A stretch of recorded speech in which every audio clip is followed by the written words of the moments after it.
Hey, Mike. From the Nerds of Color. How are you? I'm good. Nice backdrop. Thank you very much.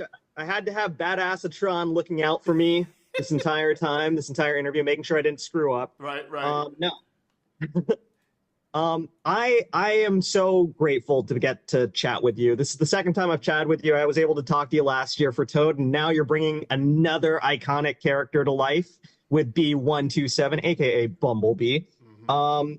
Our experience with this character on the big screen, he's only ever really talked through the radio in most of the Transformers movies. That's right. So now we're finally hearing his voice. How did you find a voice for a character that we haven't actually heard a whole lot on the big screen? It's interesting that, I mean, first of all, it was wonderful to have the opportunity to be the person who gets to give him the voice.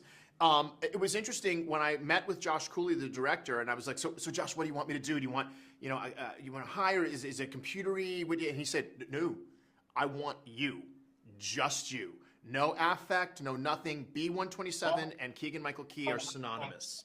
And so the way I prepared is simply, as I'm reading the script, just going, okay, so if I were a robot alien that lived on a metal planet and I was 3 million years old, what would I do? So it's really, as opposed to giving it any kind of affectation. Of course. I think the character benefits so much from you being you. Like, there's so much great comedy that you lend your voice to, and just this character is so dynamic and so fun, and I loved him. He's a scene stealer in this entire movie, which I loved. Thank you. But speaking of Josh, this is not the first time you've worked with Josh. You had the pleasure of working with him, voicing Ducky in Toy Story 4. How is this time a little bit different for you? I mean, the biggest difference is that I often, in the Toy Story process, I got to work with Jordan together in the booth, together in person. And this was much more like a typical animated film where you're by yourself and you don't have the opportunity to work with other people. So that was the biggest, most marked difference between that experience and this experience. The thing that's more similar is that Josh is a very collaborative partner. And that he wants you to ad-lib, and he wants you to, if you have an idea, he wants to hear it, and he records everything. He tries to get everything he can, and then he really earnestly tries to find opportunities to put, whatever it is that I've added into the actual story of the movie.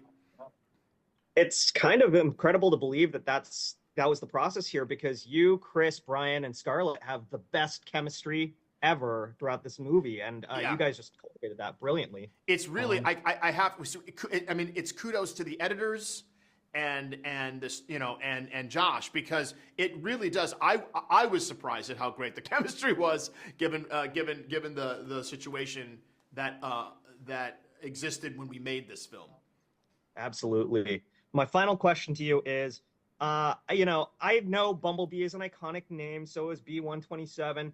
I really wish we could make Badassatron just as iconic going forward. Let's just call him Badassatron forever. Were there any other names that you workshopped other than Badassatron or anything like that? No, actually, Badassatron was in the script.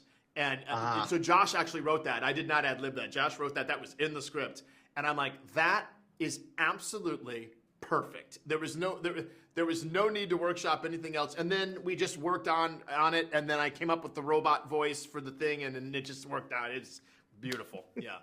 It really, truly was. I can't wait to see Transformers 2 with Badassatron after this movie comes out, because this is going to be a huge hit. It's wonderful. You guys are wonderful. Keegan, thank you so much for your time. Thank you, Michael. I appreciate it, man. Have a good one. In the lectures, fanboys, professional artists, and professors. Maybe a nerd who's just like you, talking about the things that you like too. So I invite you to the NOC. In full color, you see me. The Hard Knock